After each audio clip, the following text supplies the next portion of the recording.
Bonjour, chers téléspectateurs. Ici Gérald Lajeunesse pour Jean de chez nous, dans le cadre des émissions Église à Cézanne. Aujourd'hui, j'ai le plaisir de vous présenter Mélanie Rose Frappier. Bonjour, Mélanie Rose. Bonjour. Alors, tu me dis tantôt, c'est Mélanie Rose, n'est-ce pas? OK, c'est bien.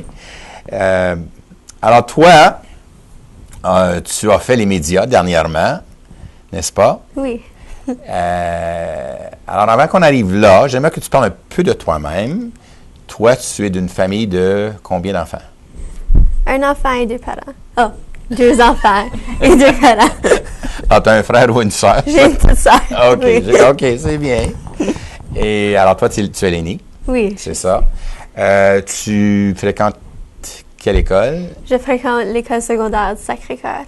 Ici à Sudbury? Oui, c'est Ah, ça. OK. Et je suis allé au collège. Moi, c'était le collège dans le temps, il y a bien des années. Je n'ai fait qu'une seule année. Et ensuite, c'est fermé, mais depuis, ça a été repris, puis toutes sortes d'affaires. Mais alors, je connais un peu. Quelle sorte d'enfance as-tu eu, Mélanie Rose? J'ai eu une enfance remplie de joie et d'amour. J'étais un enfant très passionné à apprendre plus au sujet des sports et de plusieurs talents. Alors, je jouais à la balle molle, le patinage artistique, le soccer, beaucoup d'autres sports. Et aussi, j'ai appris comment jouer le piano à l'âge de 8 ans. Oh! Et tu disais des talents. Quels sont tes autres talents à part des sports et du piano? Je suis capable de chanter. As-tu pris des cours là-dedans ou c'est juste par intérêt personnel? Quand j'étais plus jeune, j'ai pris quelques cours. As-tu déjà participé à des chorales ou à l'école ou des choses de même à l'église? Des chorales, surtout à l'élémentaire, mais moi et ma famille, on fait des concerts pour les aînés à Warren et aussi ici à Sudbury. Bon. Alors, tu as plusieurs talents. As-tu un fan club? Non. OK. Alors, dans ce que j'ai vu aussi, je sais que tu es métisse du côté de ton père, de ta mère, des deux. Du côté de ma mère. Et comment est-ce que ça a une influence dans ta vie? Je trouve que ça a une influence dans ma vie puisque j'ai la chance d'apprendre de nouvelles traditions, une nouvelle culture que mes ancêtres pratiquaient auparavant. Alors, je trouve que c'est très important de connaître ma culture pour que je puisse le remettre à la prochaine génération et à mes enfants plus tard. Peux-tu nous partager des choses, des coutumes ou des habitudes ou des éléments de la culture que tu as appris quand tu as fait l'effort et spécifiquement, là, tu peux dire ça, c'est quelque chose de métis, peut-être même amérindien? Alors, spécifiquement, j'adore faire le smudge. Alors, on utilise des herbes sacrées comme la sauge, le tabac, etc. Et de cette façon-là, on purifie notre esprit et les esprits négatifs sortent de notre système. Aussi, il y a plusieurs powwows.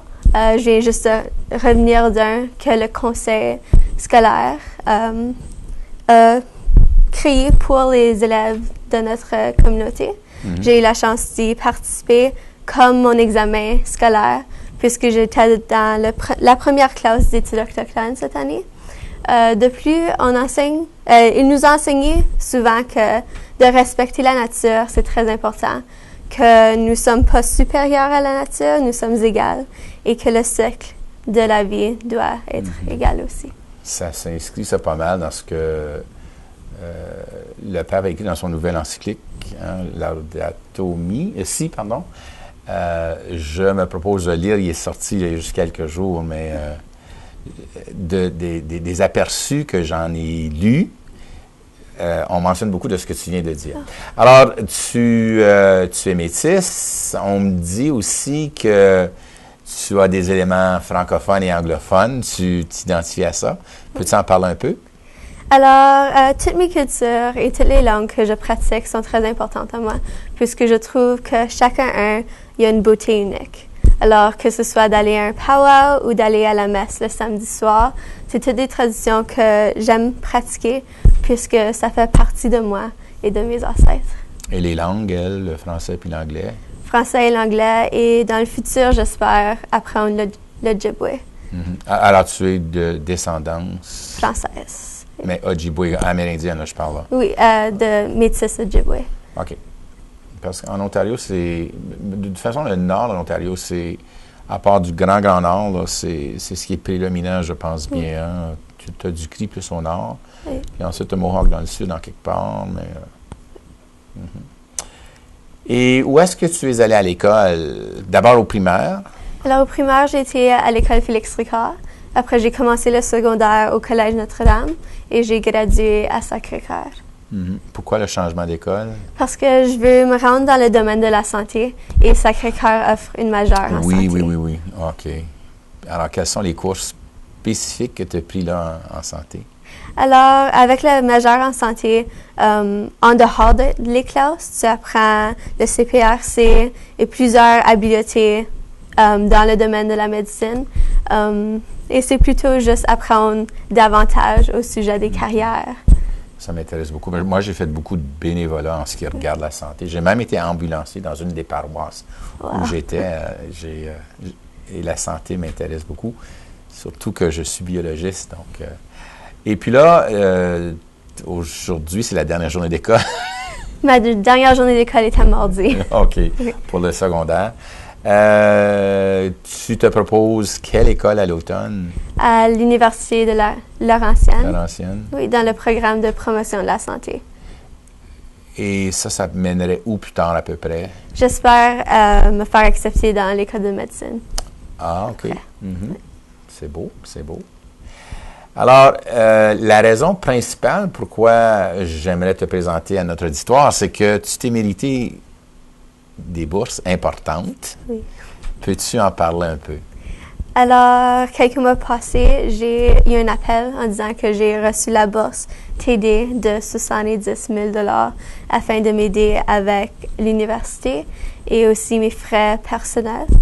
C'était un honneur d'avoir cet appel puisque cela veut dire que mes frais scolarité sont tous payés. C'était surtout pour le bénévolat dans la communauté. Et comment est-ce que la Banque TD sait que Mélanie Rose était impliquée dans sa communauté en tant que bénévole? Alors, au commencement de l'année scolaire, je devais appliquer pour cette bourse. Alors, j'ai écrit mon nom et tout ce que j'ai fait pour ma communauté en espérant d'être acceptée. Et c'est comme ça qu'ils me connaissent. Et sais-tu si il y a une distribution? Premièrement, est-ce qu'il y a plusieurs de ces bourses-là?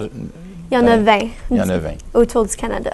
OK. Donc, alors, tu es en compétition. Tu es en compétition avec plusieurs autres pour... Oui, il y en avait des milliers qui avaient appliqué autour du Canada. Et qu'est-ce qui fait que Mélanie Rose a pu se distinguer dans tout ce groupe de personnes qui font demande? Alors, je crois que ma passion est quelque chose qui me rend différente d'autres gens. Depuis un très jeune âge, mes parents m'ont toujours appris comment faire le bénévolat dans ma communauté et redonner à ma société. Alors, j'ai eu la chance de donner mon temps à plus de 1300 heures à ma communauté, non seulement à des divers comités, mais aussi à mon programme Secours des en santé. 1300. Et on demande combien encore comme minimum? 40. 40.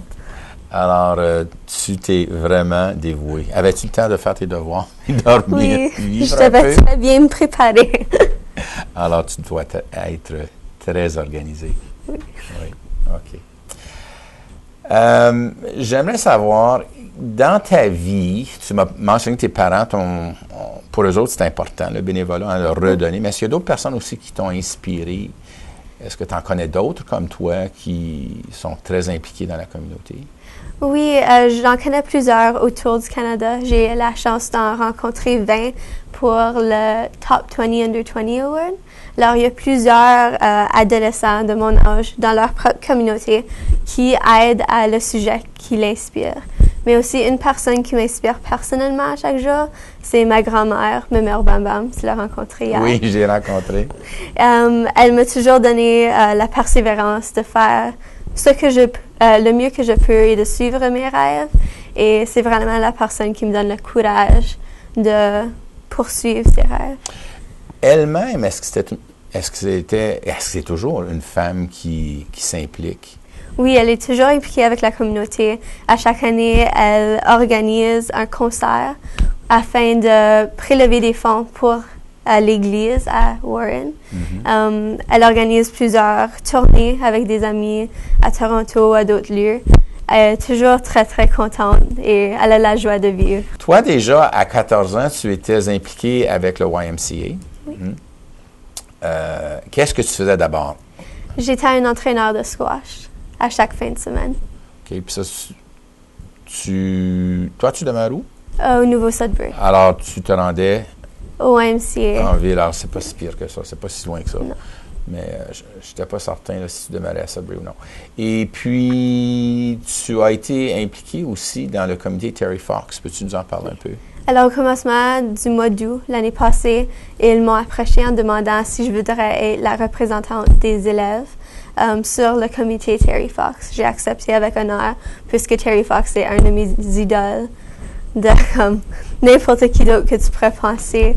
Alors, j'ai eu la chance de recruter tous les volontaires de les écoles secondaires qui nous a aidés avec la pas course. juste à l'école secondaire Sacré-Cœur. Non, à d'autres aussi. OK. Et je ne sais pas si les téléspectateurs les plus jeunes connaîtraient qui est Terry Fox. Peux-tu nous parler de Terry Fox en quelques mots? Alors, Terry Fox est un idole pour surtout le Canada, mais le monde entier. Il est un jeune adolescent qui a eu le cancer et a dû se faire couper la jambe pour pas que ça s'éparpille dans le corps. Alors, au lieu de prendre la voie négative, il a décidé de faire un bien avec sa vie et il a décidé de courir partout autour du Canada afin de prélever des fonds pour des recherches pour le cancer. Et c'est pour cela qu'il est un idole pour moi, parce qu'il a pris le chemin positif et pas le négatif que plusieurs personnes pourraient prendre dans ces circonstances. Et je pense que c'est pour ça que plusieurs personnes au Canada le croient un idole et un héros. Une personne qui m'inspire beaucoup, je la connais depuis quelques années, c'est ma madame Mélanie Smith.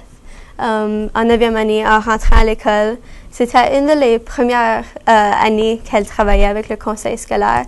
Et son but ultime était d'avoir les Métis et les Premières Nations de connaître leurs traditions.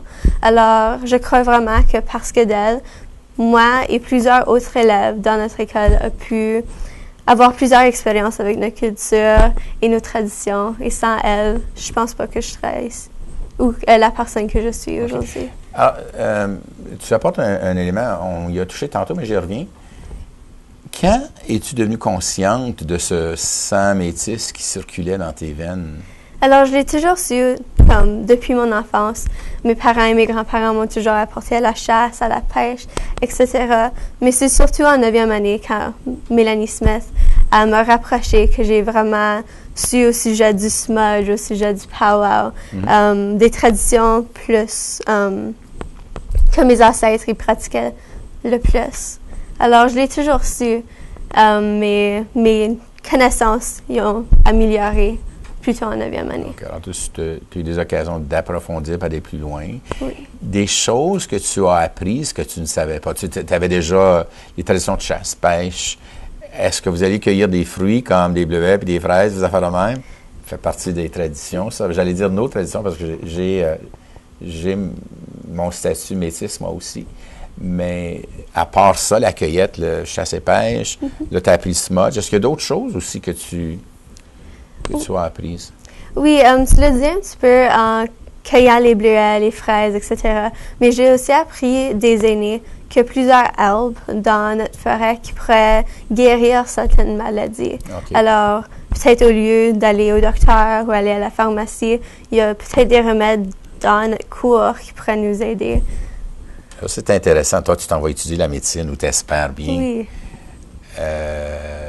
Penses-tu qu'il sera possible de pouvoir, je vais dire, marier les deux plus tard?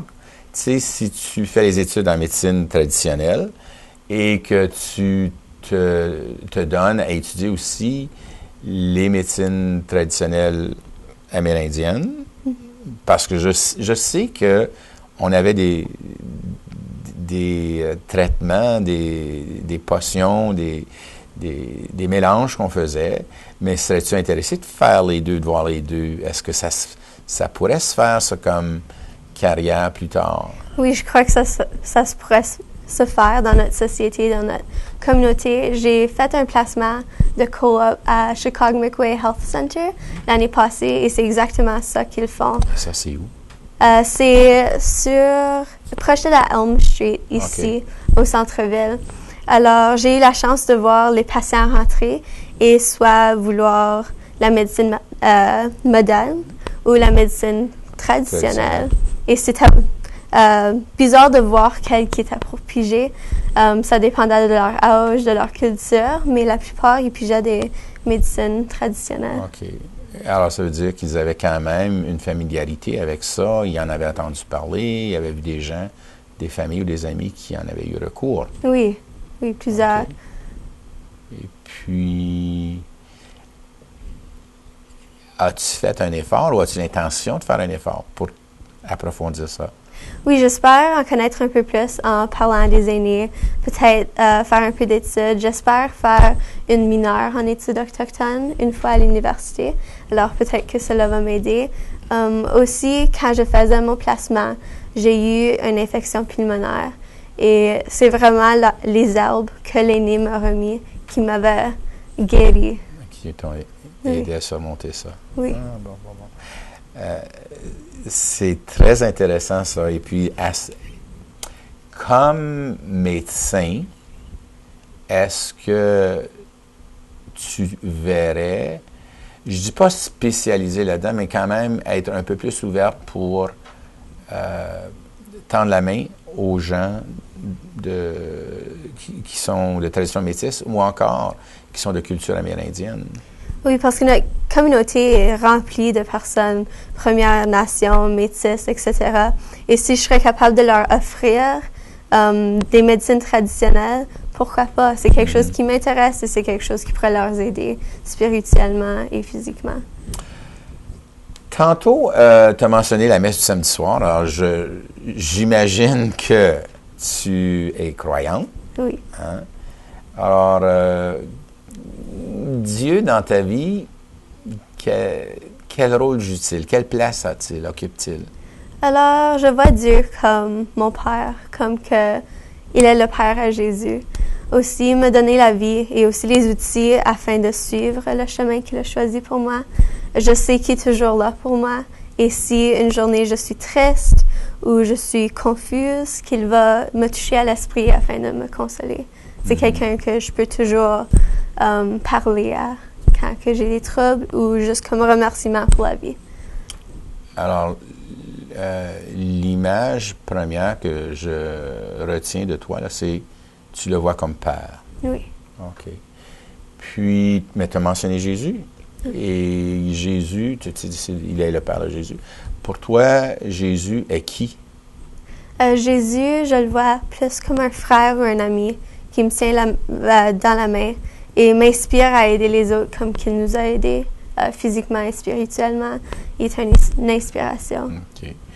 Sais-tu qu'est-ce que le mot Jésus veut dire? Non. Tu as donné la réponse presque tantôt, de fait. Mais Jésus veut dire Dieu avec nous. Il est comme un frère qui est avec nous. Jésus, tu as la réponse, c'est ça. Alors Jésus, il est le Fils de Dieu, il est Dieu avec moi, il m'est présent, il me montre comment aller, il m'accompagne. Il a vécu ce qu'il m'invite à vivre, moi à mon tour. Hein? Alors c'est ça, Dieu avec nous. Et tu as mentionné l'esprit aussi tantôt,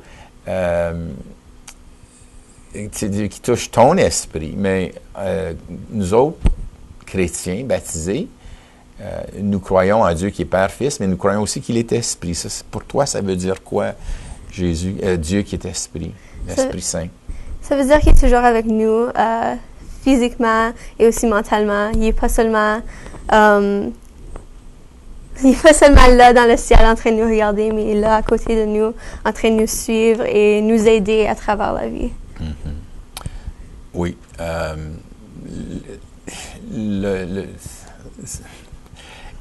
Dieu qui est Père, Fils, Esprit, c'est à la fois complexe et simple, mais le mot lui-même, esprit, c'est souffle.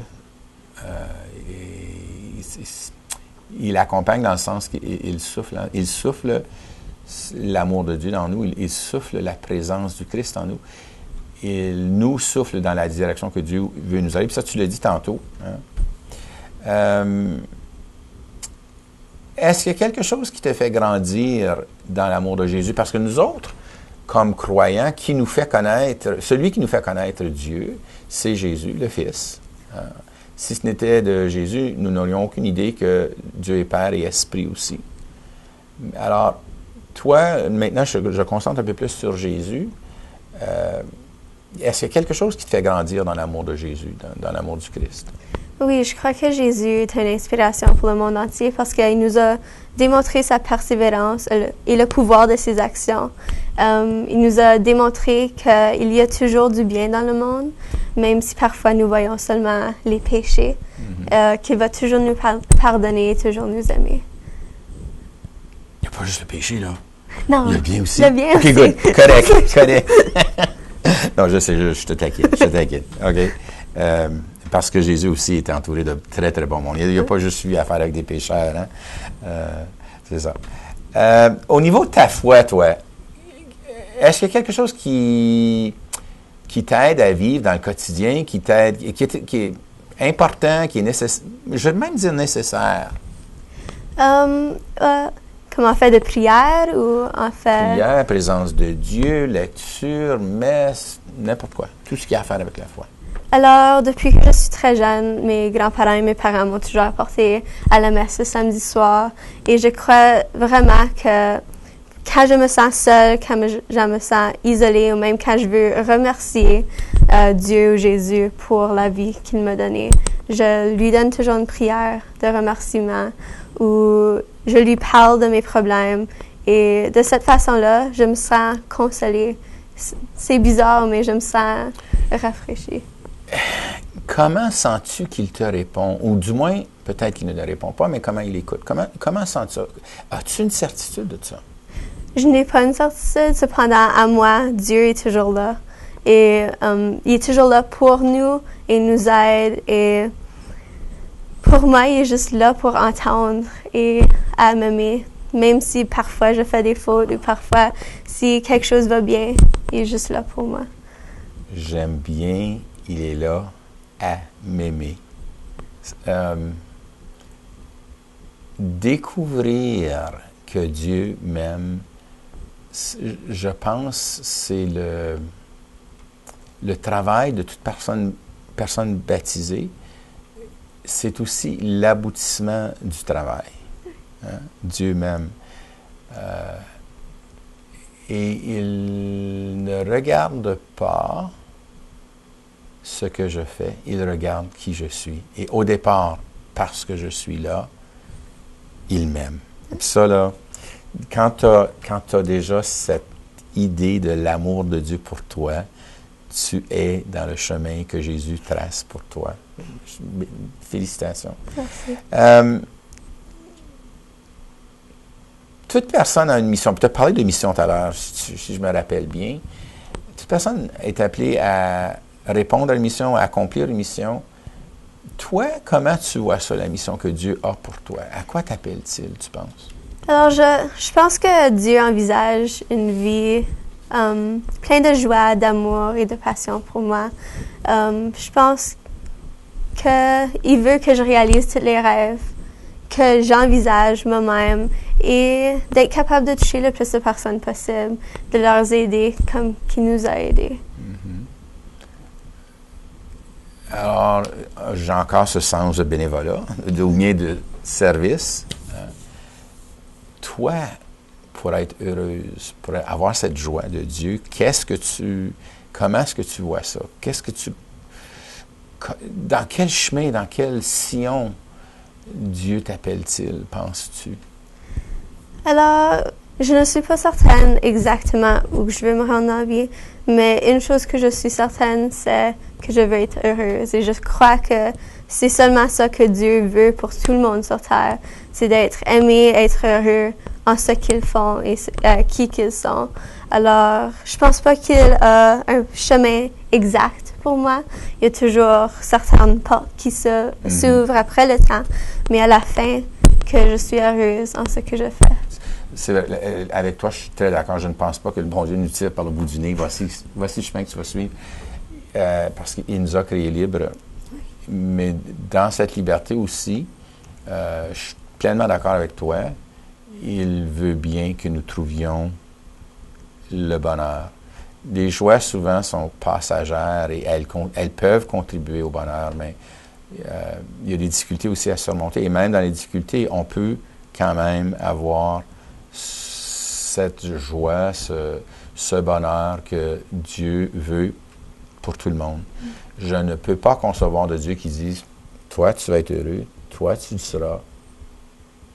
Pas toi. » Dieu ne serait plus bon à ce moment-là. Hein? Alors, il est bon pour tout le monde.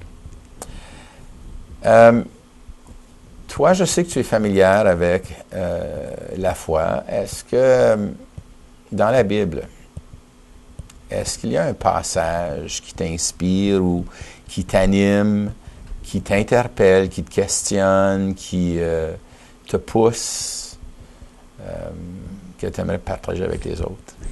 Alors, je ne suis pas exactement certaine de les mots exacts, mais ça va comme on devrait s'aimer la façon que Dieu nous aime. Ou quelque chose dans ces lignes-là. Mais je trouve que c'est très important puisqu'il nous a créés avec l'amour et avec le bonheur.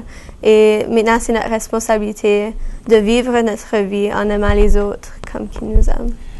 Mélanie Rose, je dois te dire, moi, j'ai trouvé ça très plaisant parler et échanger avec toi. J'espère que nos téléspectateurs l'ont trouvé aussi. Aurais-tu un dernier mot à nous partager avant que nous mettions fin à notre émission? Alors, je voudrais juste dire à tous les gens de mon âge et aussi les adultes que rien n'est impossible si tu as la détermination de le faire.